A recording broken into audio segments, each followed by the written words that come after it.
Hey everybody, it's Dr. Karen. Thank you so much for joining me on my channel today.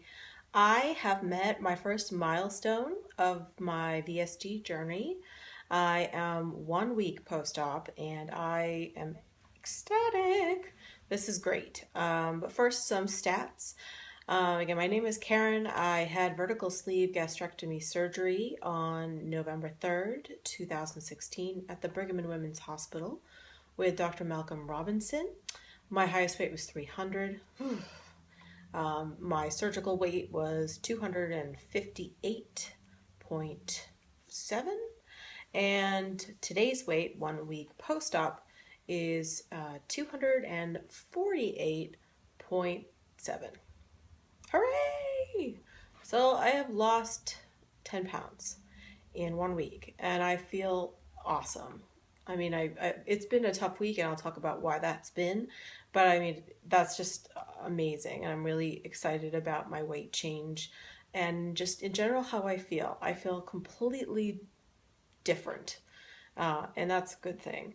So just to share with you guys, I got out of the hospital on Saturday when I went back into the ER on Monday.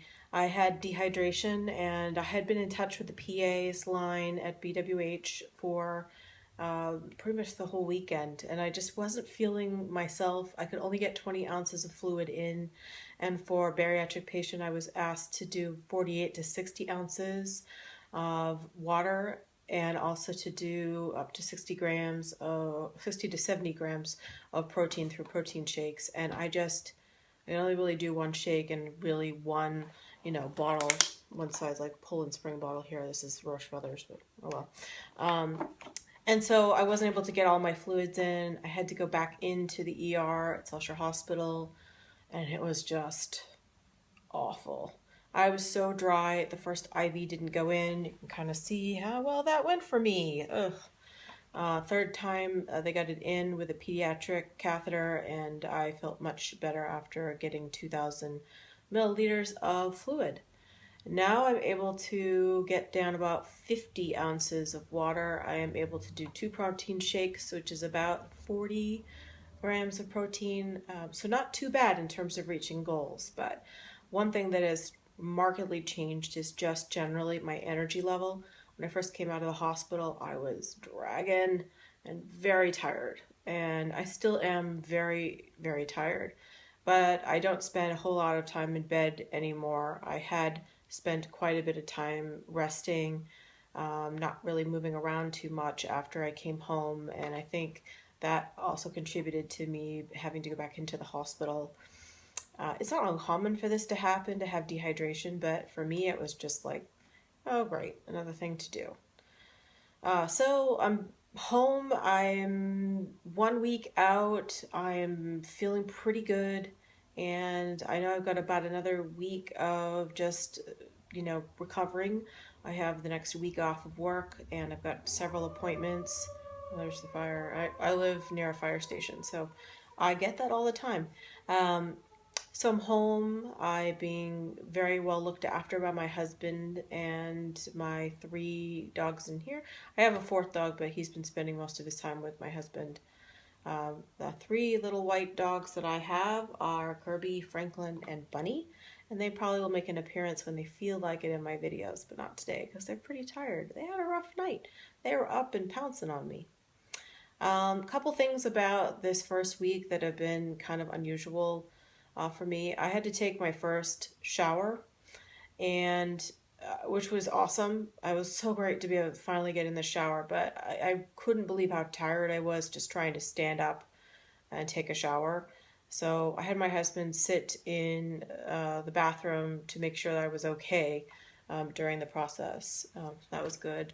And had a good shower.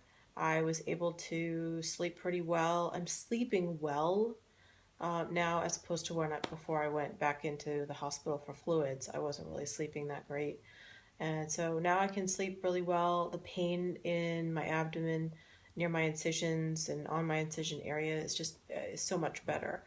I've got one incision that's the largest incision that's a little tender still, and I know that's normal because that's where they take the stomach out. Again, sorry, TMI.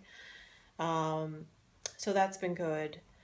Overall, I feel really happy with what I've done so far, and I've already had a couple of non-surgical victories. One is I can actually cross my legs now.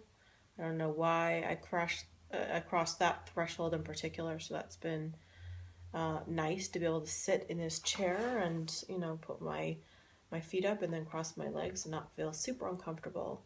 So met some targets. I'm just mostly happy about my mental health right now because I feel very positive, and I'm trying to stay as positive as possible and not feel set back by anything, including being in the hospital for fluids. I'm looking forward to my post-op appointment on Tuesday, and I imagine it'll be a good appointment. So anyway, I just wanted to check in with you guys. Also wanted to just say thank you so much to all the people on the Facebook group for Brigham and Women's Hospital, for the Center for Metabolic and Bariatric Surgery. They recommended to get my fluids in. Actually get these medicine cups, and I got them from the ER when I went in, and it just makes it a little bit more manageable for me to see my fluids. So I'll fill this up, drink one, and then like about 10 minutes later I'll do it again. And that actually helped me get over the hump of psychologically having to drink so much. I'm not going to lie to you, it feels like you're floating away a little bit, especially when your stomach is feeling so kind of yucky for being swollen, and healing itself. So these were really helpful. I got a whole stack of them from the ER, and I thank them for giving me what I needed to be successful. My pain is good too. I'm almost out of Oxy though, which I'm kind of happy about because I don't like that kind of medication. But I've only got a couple more of those, and then I'm just going to be on Tylenol. So we'll see how that goes. And I'll let you know how that feels. So anyway, I'm so excited about this. If you're thinking about having vertical sleeve gastrectomy surgery, please keep following me and check out the many videos on YouTube that have been uploaded by people who've done this. I could not have asked for a better community to enter and to learn from. I'm also really happy that I'm on Instagram. If you want to follow me on Instagram, I'm at Dr. Karen VSG. And you can follow, comment on YouTube. Please leave positive comments only. And as I will remind everybody, I will refer you to mental health services if you act like a troll in my comments. No negativity, please. That's just like totally uncool. So anyway, thanks so much for all your love and support, and I'll see you in a week. Take care. Bye-bye.